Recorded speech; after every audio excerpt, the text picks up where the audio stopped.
Shalom Bapak Ibu yang dikasihi Tuhan, berjumpa kembali di Urban Channel. Pada sisi ini saya membahas satu topik, pengertian yang alkitabiah tentang bahasa roh.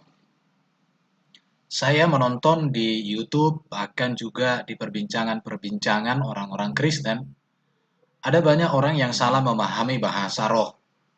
Ada orang yang alergi dengan bahasa roh, bahkan menjadikan bahasa roh ini sebagai olok-olokan. Tetapi ada juga orang yang mendapatkan karunia bahasa roh ini justru menjadikan karunia mereka sebagai dasar untuk menyalahkan orang yang tidak menerima bahasa roh. Bapak Ibu yang dikasihi Tuhan, menurut saya dari hasil saya membaca Alkitab, sikap yang demikian tentu kurang bagus. Dan seharusnya kita orang Kristen harus memiliki sikap. Kita harus kembali kepada data Alkitab. Oleh karena itu, maka pada sesi ini saya memberikan sebuah tanggapan tentang bahasa roh. Bahkan pernah saya menonton Sang Debaters menjadikan bahasa roh ini sebagai olok-olokan. Menurut saya sudah menjadi olok-olokan karena dia tidak menyampaikan secara detail tentang apa itu bahasa roh dan bagaimana itu berbahasa roh. Seharusnya harus dibahas untuk diarahkan orang, tidak menyampaikan secara dalam kalimat yang menyerang atau kalimat yang justru tidak menyampaikan secara utuh tentang arti bahasa roh. Bapak Ibu, saya harapkan boleh mendengarkan video yang saya sampaikan ini dari awal sampai selesai. Nanti Bapak Ibu bisa menyampaikan komentar jika ada yang salah, atau jika ada masukan boleh disampaikan, atau ada koreksi juga boleh disampaikan, supaya melalui video ini kita mengerti betul apa itu bahasa roh, sehingga kita tidak hidup dalam perdebatan atau hidup di dalam sebuah ketidakpastian akan hal ini. Puji Tuhan.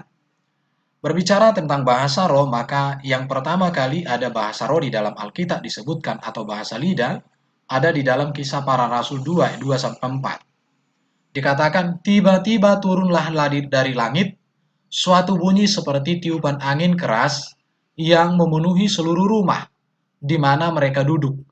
Dan tampaklah kepada mereka lidah-lidah seperti nyala api yang bertebaran dan hinggap pada mereka masing-masing. Maka penuhlah mereka dengan Roh Kudus. Lalu mereka mulai berkata-kata dalam bahasa-bahasa lain, seperti yang diberikan oleh Roh itu kepada mereka untuk mengatakannya. Di sini dikatakan, maka penuhlah mereka dengan Roh Kudus, lalu mereka mulai berkata-kata dalam bahasa-bahasa lain. Bahasa-bahasa lain di sini memiliki arti yang sama dengan bahasa roh di dalam 1 Korintus 12 dan 1 Korintus 14. Dan di dalam ayat ini dikatakan, seperti yang diberikan oleh roh itu kepada mereka untuk mengatakannya. Artinya di sini, bahwa bahasa lain itu, bahasa roh itu adalah karunia yang diberikan oleh Roh Kudus kepada mereka. Tujuannya apa? Supaya mereka menyampaikan kebenaran firman Tuhan kepada orang-orang di sekitar, di mana pada waktu itu ada begitu banyak orang yang menyaksikan, dan mereka menyampaikan kata-kata Injil kepada semua suku bangsa yang hadir dari berbagai penjuru dunia pada waktu itu di Yerusalem. Dan ini diberikan oleh roh itu sendiri kepada mereka. Apa itu bahasa roh? Bapak Ibu yang dikasihi Tuhan, dalam bahasa Yunani, bahasa-bahasa lain itu dalam teks Yunaninya memakai kata glossais. Dari kata glossa, ada orang mengatakan glossolalia, yang artinya adalah bahasa lidah. Kata glossa juga memiliki pengertian kemampuan berbicara atau aktivitas berbicara dan juga perkataan. Jadi arti kata dari bahasa-bahasa lain artinya bahwa para rasul pada waktu itu dan orang percaya berbicara di dalam bahasa-bahasa yang dimengerti oleh manusia yang datang dari berbagai penjuru dunia. Tetapi mereka sendiri tidak mengerti bahasa yang mereka gunakan sebab mereka tinggal di Yerusalem, mereka tidak pernah ada di Eropa, di Afrika, di Asia, atau di tanah Arab, tidak pernah mereka. Tetapi mereka diberikan Tuhan. Maka saya katakan glosa di sini artinya kemampuan berbicara. Artinya Tuhan memberikan kemampuan berbicara kepada para rasul untuk menyampaikan Injil dalam bahasa Arab. Tuhan memberikan melalui Roh Kudus, memberikan kepada para rasul kemampuan untuk menyampaikan Injil dalam bahasa orang Eropa, orang dan lain sebagainya. Ada jelas dikatakan di dalam Kisah Rasul pasal 2 ayat 7 sampai dengan ayat 12 di sana. Jelas dikatakan di dalam Kisah Rasul itu, di dalam ayat 7 dan ayat seterusnya, maka kalau kita melihat di sana Bapak Ibu, itu sungguh sangat jelas dikatakannya. Bapak Ibu bisa baca Alkitabnya masing-masing supaya mengerti yang saya maksudkan. Jadi para murid di sini berbahasa lidah juga merupakan kegenapan dari janji Yesus di dalam Markus 16 ayat 17. Di mana sebelum Yesus naik ke surga dia mengatakan, tanda-tanda ini akan menyertai orang yang percaya. Mereka akan mengucapkan bahasa-bahasa yang baru, bahasa-bahasa lidah. Dan itu dikatakan Yesus ketika Yesus belum naik ke surga. Sehingga ketika para rasul dipenuhi oleh Roh Kudus, maka mereka berbicara dalam bahasa-bahasa lain atau dalam bahasa-bahasa yang diberikan oleh Tuhan kepada mereka, maka hal itu sesuatu pekerjaan Tuhan yang ajaib dalam hidup mereka. Itu yang harus kita pahami juga tentang bahasa roh. Dan saya mau katakan bahwa bahasa-bahasa lain yang dimaksud dalam ayat ini menunjuk kepada bahasa-bahasa manusia yang ada di dunia yang dimengerti oleh manusia. Tetapi tidak semua mengerti manusia. Contoh seperti saya orang Batak, saya tidak mengerti bahasa Madura, bahasa Sunda, tidak mengerti. Tetapi itu ada, seperti itu. Mari kita lihat di sini, hal ini terlihat jelas di dalam Kisah Rasul pasal 7 ayat 2 apa? Kisah Rasul pasal 2 ayat 7 sampai 12. Ada penafsir yang mengatakan bahwa ketika para rasul di sini berdoa, mereka berbahasa-bahasa lidah untuk menyampaikan Injil dalam 70 bahasa. Alasan yang dibuat oleh penafsir tersebut ini berkaitan dengan Kejadian pasal 10 ayat 1 sampai 32, di mana keturunan atau bangsa-bangsa yang dipisahkan, yang diserahkan oleh Tuhan ada 70 suku bangsa pada waktu itu. Jadi karena ada 70 suku bangsa yang diserahkan oleh Tuhan pada zaman Babel, maka di zaman Kisah Rasul 70 suku bangsa yang diserahkan itu dipersatukan di dalam hadirnya bahasa roh yang dinyatakan, sehingga 70 suku bahasa yang ada di dunia sudah mendengarkan Injil. Di situ Bapak Ibu bisa baca, dikatakan ayat 7, saya bacakan. Mereka semua tercengang-cengang dan heran lalu berkata, bukankah mereka semua yang berkata-kata itu orang Galilea? Bagaimana mungkin kita masing-masing mendengar mereka berkata-kata dalam bahasa kita sendiri? Jadi jelas bahwa bahasa-bahasa lain atau bahasa roh yang digunakan oleh para rasul di sini adalah bahasa yang digunakan, yang dimengerti oleh orang-orang yang datang dari berbagai penjuru. Maka dikatakan di sini bagaimana, yaitu bahasa yang kita pakai di negeri asal kita. Kita orang Patria, Media, Elam, penduduk Mesopotamia, Yudea dan Kapadokia, Pontus dan Asia, Frigia dan Pamfilia, Mesir dan daerah-daerah Libya yang berdekatan dengan Kirene. Jadi daerah-daerah Libya ini ada di sana banyak daerah. Pendatang-pendatang dari Roma. Roma waktu itu kan menjadi pusat dunia. Tentu di sana juga ada berbagai suku bangsa yang mengerti bahasa itu ya. Baru baik orang Yahudi maupun pengarut agama Yahudi, orang Kreta dan orang Arab. Baru kita mendengar mereka berkata-kata dalam bahasa kita sendiri tentang perbuatan-perbuatan besar yang dilakukan oleh Allah.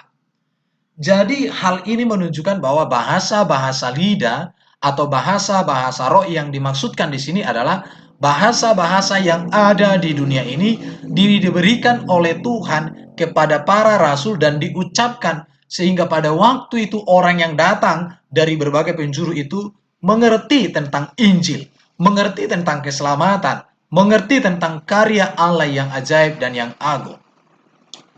Bapak Ibu, pada sesi ini saya mau menyampaikan beberapa fakta Alkitab tentang bahasa roh yang saya pelajari menurut 1 Korintus 12 dan 1 Korintus 14 dan Kisah Para Rasul. Yang mau saya sampaikan kepada Bapak Ibu yang pertama adalah bahasa roh adalah salah satu karunia dari begitu banyak karunia-karunia rohani. Di dalam Alkitab ada banyak karunia-karunia rohani yang Tuhan berikan kepada gereja, kepada orang percaya. Salah satu adalah bahasa roh. Ada karunia mengajar, bernubuat, mengadakan mujizat, dan lain sebagainya. Ada berbagai karunia-karunia dan salah satu adalah bahasa roh. Jadi bahasa roh ini bukan dari akal manusia atau akal-akalan manusia, tetapi ini murni pemberian Tuhan sendiri. Jadi kalau ada orang yang membuat bahasa roh, ikut-ikutan mengikuti bahasa roh, maka saya katakan orang yang demikian sedang menentang kebenaran firman Tuhan. Karena bahasa roh ini adalah karunia. Sekali lagi saya katakan, bahasa roh ini karunia. Tidak diajarkan, tidak dipelajari, dan tidak boleh ikut-ikutan. Tetapi murni Tuhan memberikan itu kepada kita sebagai karunia. Jelas dikatakan di dalam Alkitab. Fakta yang berikut yang mau saya sampaikan tentang bahasa roh ini adalah bahasa roh itu tidak kekal. Bahasa roh ini akan berakhir. Jelas dikatakan 1 Korintus pasal 13 ayat 8. Dikatakan yang terutama adalah iman, pengharapan, dan kasih. Jadi bahasa roh ini tidak kekal, ini akan berakhir. Artinya tujuan hidup orang Kristen sebagai orang yang beribadah, sebagai orang yang percaya kepada Yesus, bukan untuk memiliki bahasa roh. Tetapi tujuan kehidupan kita adalah kasih. Bahkan iman, pengharapan, dan kasih yang terbesar adalah kasih. Bahasa roh akan berakhir. Pertanyaannya, kapan bahasa roh akan berakhir di tengah-tengah gereja? Saya mengatakan bahasa roh ini kelak akan berakhir setelah segala suku, kaum, bahasa, dan bangsa telah menyembah Tuhan dalam bahasa masing-masing. Bisa kita baca Wahyu pasal 5 ayat 9 dan Wahyu pasal 7 ayat 9. Di mana itu terjadi? Di surga. Karena di surga nanti semua suku, kaum, bahasa, dan bangsa akan masuk ke dalam kerajaan surga. Jelas dikatakan di sana. Dan di sana tidak butuh lagi bahasa roh dari satu yang lain karena sudah di sana berkumpul semuanya. Itu yang harus kita pahami. Jadi bahasa roh tidak kekal. Dan ini salah satu karunia. Jadi orang yang memiliki karunia bahasa roh jangan digunakan menjadi penghakiman bagi orang yang tidak memiliki karunia bahasa roh. Karena mereka memiliki karunia yang lain diberikan oleh Tuhan. Itu yang harus kita pegang teguh berdasarkan ajaran Alkitab. Saya mau katakan lagi apa fakta Alkitab yang saya temukan tentang bahasa roh. Yang berikut adalah bahasa roh tidak berkata-kata kepada manusia, tetapi kepada Allah. Tidak ada yang mengerti atau rahasia. Artinya orang yang berbahasa roh itu, dia sedang berbicara dengan Tuhan melalui karunia bahasa roh yang Tuhan berikan kepadanya. Dan dia sedang membangun komunikasi kepada Tuhan. Kenapa? Inilah yang disebut bahwa dia dipimpin oleh Roh Kudus untuk menyampaikan sesuatu kepada Tuhan. Dan ini rahasia. Mengapa rahasia? Karena hanya Tuhan yang tahu. Dan Roh Kudus yang berbicara di dalam dirinya. Saya katakan ini dapat dikaitkan dengan dikatakan bahwa Roh Kudus berdoa untuk kita kepada Bapa di surga. Kan ada ayat yang mengatakan demikian. Jadi bahasa roh ini berkata-kata kepada Tuhan sendiri. Oleh karena itu kalau ada orang berbahasa roh, ya wajar saja. Wajar saja. Tetapi nanti akan semakin jelas. Yang berikut yang saya temukan di dalam Alkitab, bahasa roh ini membangun diri sendiri. Bahasa roh membangun diri sendiri. Kenapa? Karena ini kegenapan firman Tuhan. Karena Yesus berkata, tanda-tanda orang yang percaya, salah satu adalah berbahasa lidah, berbahasa roh. Jadi kalau mereka berbahasa roh, itu tentu membangun mereka. Mengapa? Karena firman Tuhan digenapi dalam hidup mereka. Karena firman Tuhan terjadi atas hidup mereka. Jadi mengapa kita melarang? Saya pikir tidak boleh ya. Namun membangun orang lain jika ada yang menafsirkan. Jadi kalau tidak ada yang menafsirkan, yaitu hanya membangun dirinya sendiri. Tetapi kalau ada yang menafsirkan bahasa roh itu, maka itu tentu membangun orang lain yang sudah mendapatkan pengertian atau penafsiran dari bahasa roh itu sendiri. Ini yang harus dipahami oleh gereja Tuhan. Supaya kita gereja Tuhan ini jangan menghakimi. Yang berbahasa roh itu wah buah-buatan. yang berbahasa roh mengatakan kamu tidak ada Roh Kudus. Saya pikir ini sikap kita Kristen yang tidak tunduk kepada Alkitab. Kadang kita memahami Alkitab itu berdasarkan selera kita. Ketika kita tidak suka dengan orang lain, kita angkat firman Tuhan untuk menuduh. Jadi ayat Alkitab dijadikan sebagai alat untuk perang terhadap orang lain. Padahal seharusnya ayat-ayat Alkitab itu harus kita pakai sebagai sarana untuk pertumbuhan iman kita, menyerang kuasa kegelapan, menyerang ajaran sesat. Tetapi ini kita menggunakannya dengan cara-cara yang salah, sehingga kita menjadi hakim menggantikan Tuhan. Oke Bapak Ibu, yang saya temukan lagi tentang bahasa roh atau bahasa lidah dalam Alkitab adalah bahasa roh itu terjadi dalam pertemuan ibadah jemaat. Dan juga penting ada yang menafsirkan. Memang ini menjadi sebuah pergumulan kita gereja di saat ini. Ada orang yang berbahasa roh tetapi tidak ada yang menafsirkan. Sehingga bahasa roh itu menjadi bahasa yang hanya menimbulkan pertanyaan atau menimbulkan sesuatu hal yang tidak klop di hati orang. Maka dikatakan di dalam Alkitab, kalau ada jemaat yang berbahasa roh, maka gereja atau orang itu juga harus berdoa kepada Tuhan, supaya Tuhan memberikan karunia untuk menafsirkan.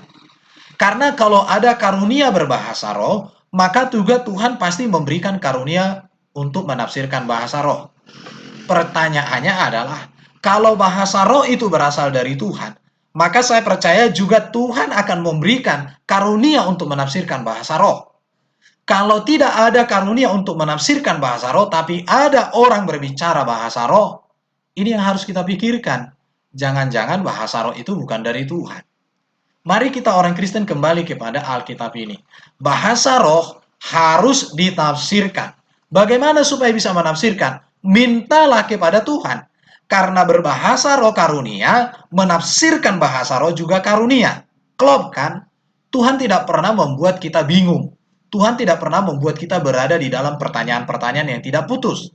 Tapi setiap dia berikan karunia, ada karunia lain yang bisa meneguhkan karunia itu sendiri.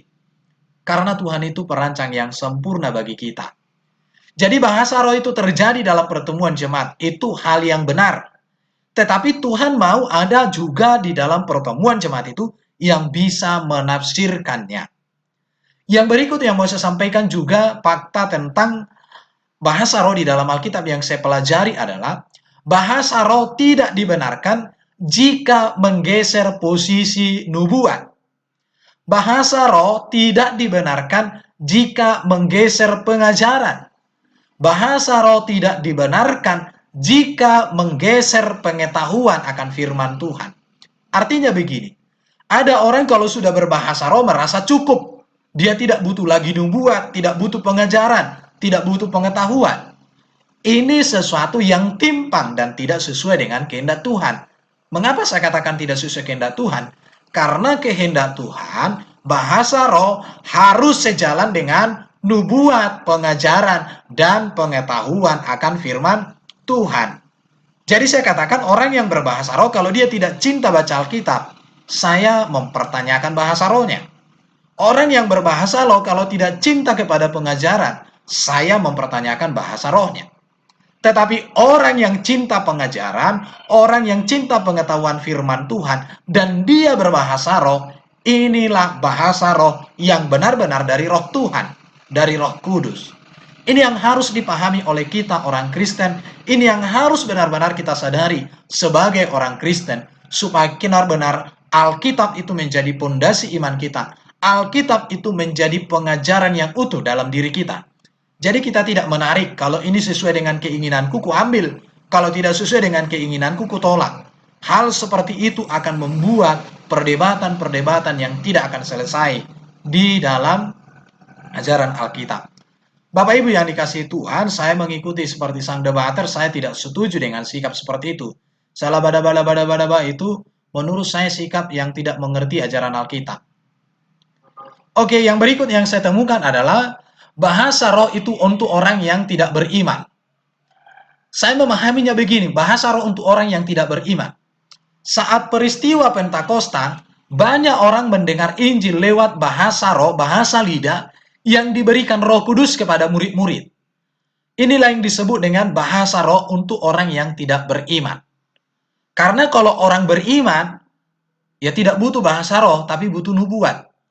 Jadi bahasa roh untuk orang yang tidak beriman. Jangan dipahami kalau orang berbahasa roh berarti dia tidak beriman.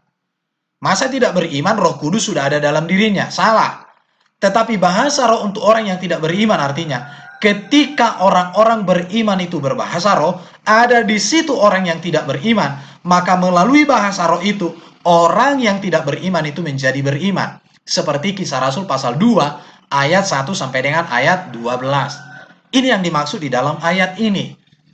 Dan gereja Tuhan harus memiliki karunia seperti ini.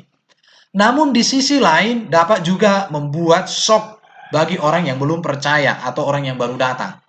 Jadi memang bahasa roh ini bagi orang yang datang tidak beriman, begitu orang berbahasa roh, dia mengerti bahasa roh itu membangkitkan imannya. Tetapi kalau ada orang berbahasa roh, tiba-tiba ada orang dari luar datang dan dia belum mengerti apa-apa, dia melihat orang seperti itu, maka itu membuat dia menjadi tertolak. Bahkan dikatakan, ini orang gila. Jadi ini saya lihat temukan di dalam Alkitab tentang bahasa roh.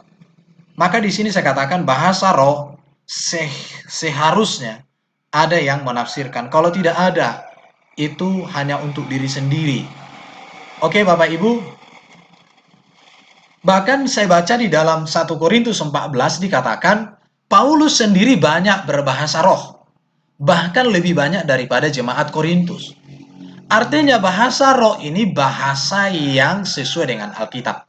Kalau ada orang Kristen saat ini berbahasa roh, kalau ada gereja saat ini berbahasa roh, itu sesuai dengan data Alkitab. Jangan kita menjadi hakim bagi mereka. Namun dalam pertemuan jemaat, ia lebih suka dengan menyampaikan hal yang dapat dimengerti orang lain.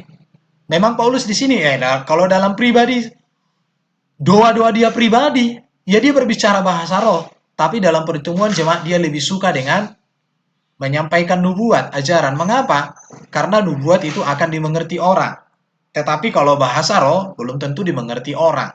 Kalau tidak ada yang menafsirkan. Seperti itu yang disampaikan oleh Alkitab.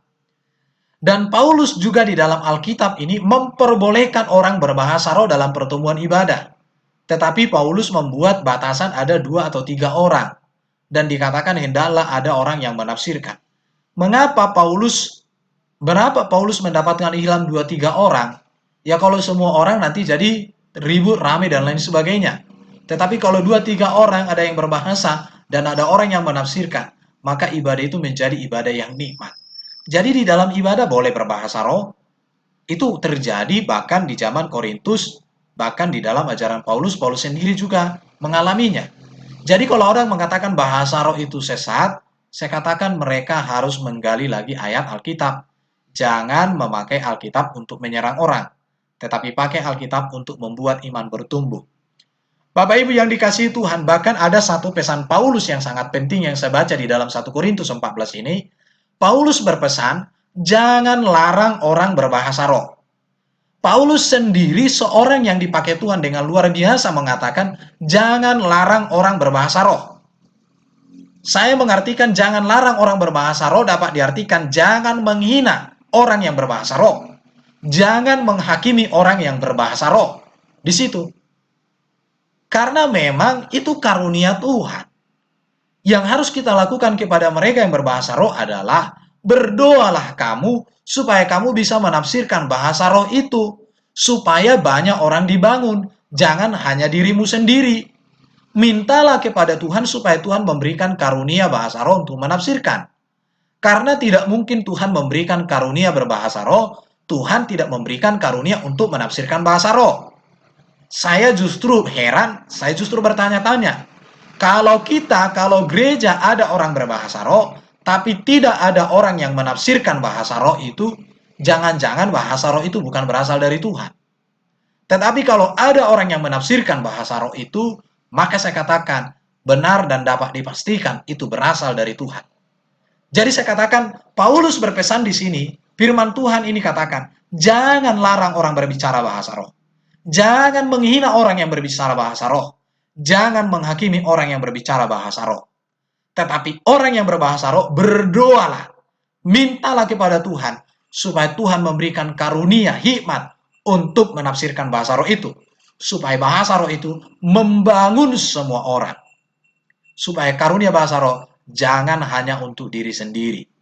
Itu pesan firman Tuhan yang saya temukan tentang bahasa roh di dalam Alkitab. Ada orang bertanya begini, apakah bahasa roh di gereja saat ini merupakan bahasa lidah yang benar? Tanggapan saya terhadap hal ini adalah yang pertama, saya tidak bisa menilai. Kenapa? Karena di dalam dunia ini ada sekitar 6.500 bahasa. Apakah bahasa mereka merupakan salah satu dari bahasa yang ada di dunia? Saya tidak tahu, jadi saya tidak bisa menilai. Orang yang aku tahu hanya bahasa Indonesia, bahasa Inggris little-little lah ya kan. Bahasa Jawa saya saiti, bahasa Sunda cuma kumaha, damang, saya, cuma itu doang. Iya. Bahasa Batak ya tentu banyak, bahasa Indonesia juga banyak. Jadi kalau mereka berbahasa seperti itu, apakah itu berasal dari roh Tuhan? Saya tidak bisa memutuskan, saya tidak bisa menilai. Karena ada 6.500 bahasa di dunia ini, yang belum saya tahu lebih dari 6.597. 5.497, saya tidak tahu. Yang ku tahu cuma 3, bahasa Jawa, bahasa Batak, bahasa Indonesia. Itu doang. Oke Bapak Ibu ya, jadi bisa jadi itu salah satu bahasa dari yang ada di dunia. Namun jika tidak, maka itu biarlah Tuhan yang menilai. Biarlah Tuhan yang menilai. Dan kita perlu menguji itu ya.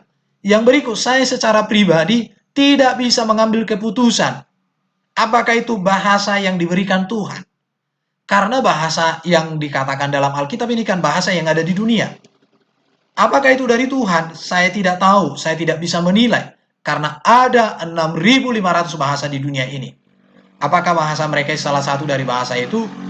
Ya bisa jadi, ya bisa tidak. Tuhanlah yang tahu. Di situ ya. Apakah mereka karena sugesti? Apakah mereka karena buat-buat? Saya tidak bisa menilai. Tapi kalau itu mereka buat-buat, kalau itu mereka sugesti, kalau itu mereka pelajari, diajarkan oleh orang ikut-ikutan, saya mau katakan, mereka sedang berhadapan dengan Tuhan. Dan saya mengatakan mereka harus bertobat. Pesan firman Tuhan kepada kita adalah yang pertama, 1 Yohanes 4 ayat 1. Janganlah percaya akan setiap roh, tetapi ujilah roh-roh itu. Apakah mereka berasal dari Allah? Sebab banyak nabi-nabi palsu yang telah muncul dan pergi ke seluruh dunia. Dikatakan di sini, jangan percaya akan setiap roh, tetapi ujilah roh-roh itu. Bagaimana mengujinya? Makanya dikatakan tadi di dalam ajaran 1 Korintus 12 dan 14 itu, bahwa karunia bahasa roh tidak bisa dipisahkan dari pengajaran, tidak bisa dipisahkan dari nubuat, tidak bisa dipisahkan dari pengetahuan akan firman Tuhan. Tinggal kita cross check, apakah orang yang hidupnya penuh dengan bahasa roh sesuai dengan pengajaran Alkitab kah? Sesuai dengan nubuatan Alkitab kah? Sesuai dengan kebenaran-kebenaran kitab suci, Alkitab kita. Lihatlah buahnya. Karena saya percaya bahasa roh yang berasal dari Tuhan akan membawa orang itu hidup sampai berbuah-buah roh dalam hidupnya. Itu yang pasti, karena Yesus katakan, dari buahnya lah kamu dapat mengenal orang itu. Jelas sekali kan? Mari kita lihat 1 Timotius 4:16 dikatakan, awasilah dirimu sendiri dan awasilah ajaranmu. Bertekunlah dalam semuanya itu, karena dengan berbuat demikian, engkau akan menyelamatkan dirimu dan semua orang yang mendengarkan engkau. Artinya, kita orang Kristen harus mengawasi ajaran kita. Kita harus mengawasi diri kita. Caranya bagaimana? Milikilah firman Tuhan dalam diri kita. Memiliki pengetahuan firman Tuhan. Memiliki kehidupan yang menghidupi firman Tuhan. Itulah cara kita untuk menilai apakah bahasa-bahasa roh itu berasal dari Tuhan. Terus ada juga orang bertanya, bagaimana dengan mereka yang diduakan rebah? Saya katakan, orang yang dipenuhi Roh Kudus tidak seperti itu, tapi dia tertib. Tapi kalau orang memang roh Tuhan datang kepada dia, di dalam dirinya ada roh setan, maka dia gelepar-gelepar. Ya berarti itu bukan dipenuhi Roh Kudus, tetapi itu pelepasan. Saya katakan seperti itu. Jadi kalau orang didoakan menggelepar-gelepar, berarti Tuhan sedang mengerjakan pelepasan di sana. Jadi bukan pekerja apa, bukan dipenuhi Roh Kudus orang itu, tapi sedang ada pelepasan di sana. Saya lebih tepatnya seperti itu. Oleh karena itu Bapak Ibu yang dikasihi Tuhan, mari bahasa roh ini karunia. Jangan kita menghakimi mereka yang berbahasa roh, dan yang berbahasa roh juga jangan menjadi hakim bagi orang yang tidak berbahasa roh.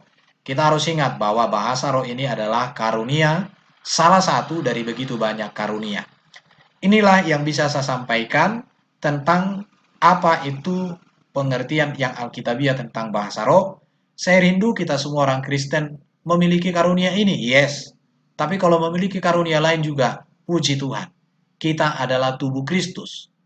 Mata, mulut, telinga, apalagi rambut, hidung, tangan, kaki, badan, semua satu, hilang satu, ya tidak utuh namanya, sakit. Kalau yang satu melukai yang satu, ya sakit semua juga. Jadi kita orang Kristen, mari kita bergandengan tangan.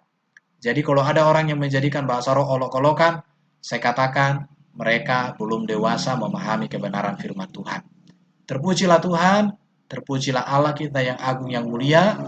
Shalom, saya sampaikan untuk kita semua. Terima kasih terus mengikuti channel ini. Terpujilah nama Tuhan selama-lamanya. Amin.